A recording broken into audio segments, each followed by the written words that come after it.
Commissariat de police de Soubré, une centaine d'hommes rassemblés sous le drapeau. Ces éléments, issus de la police nationale, d'Interpol, des eaux et forêts et de la gendarmerie nationale, attendent les consignes pour une mission spéciale. Travailler avec professionnalisme. C'est-à-dire, nous aurons en face de nous des enfants que nous allons retirer des différentes plantations, des différentes activités. Que cela se fasse avec le plus grand respect. Cette opération s'inscrit dans cette volonté de réduire la lutte contre le travail des enfants, surtout en zone cacaoyère. Top départ de l'opération Nawa 2 menée par le Comité national de surveillance des actions de lutte contre le travail des enfants et la sous-direction de la police nationale chargée de la lutte contre la traite des enfants et la délinquance juvénile. Objectif, retirer les enfants victimes de travail dans la cacaoculture et d'autres types de travaux dangereux. Répartis en 3 groupes, les équipages vont investir les contrées des localités de Yabayo, Upoyo et Meagui. Nous sommes jeudi, c'est jour de classe, mais la patrouille s'aperçoit que certains enfants reviennent plutôt des champs, suffisant comme motif pour les intercepter, malgré les explications fournies par leurs parents.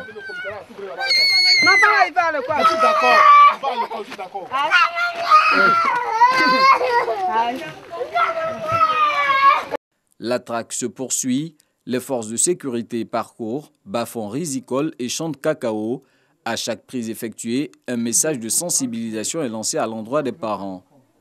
Vous savez qu'un enfant doit aller à l'école forcée, non? L'école, c'est obligatoire pour les enfants. De 0 à 16 ans, en Côte d'Ivoire, l'école est obligatoire.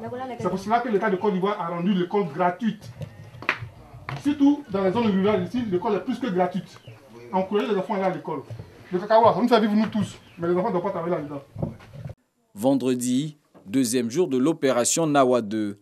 En plus de la cacaoculture, d'autres types de travaux dangereux pour enfants sont dans le viseur.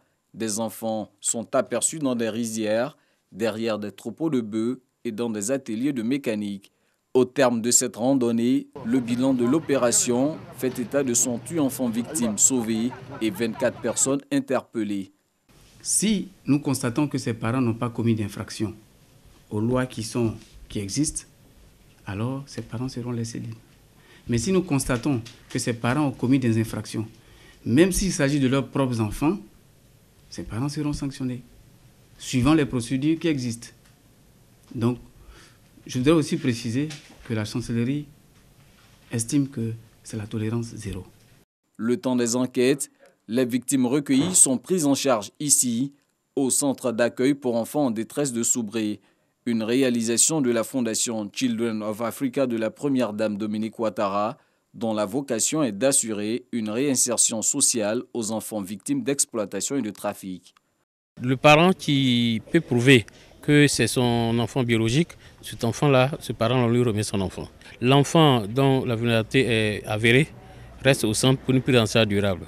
La présence d'un enfant peut aller jusqu'à 9 mois, le temps de cerner tous les contours de la chose, le temps que l'enfant commence un bon apprentissage des métiers et en le réinsérant, nous le suivons sur 3 ans. Vous voyez. Donc s'il passe 9 mois au centre, il passe pendant 3 ans, on le suit, ça fait presque 4 ans, on suit l'enfant forcément, on peut lui offrir des alternatives. Depuis le début de l'année, la section de tribunal de Soubré a connu un seul procès lié au travail des enfants. La procédure s'est soldée par une condamnation à 20 années de prison ferme pour la personne inculpée.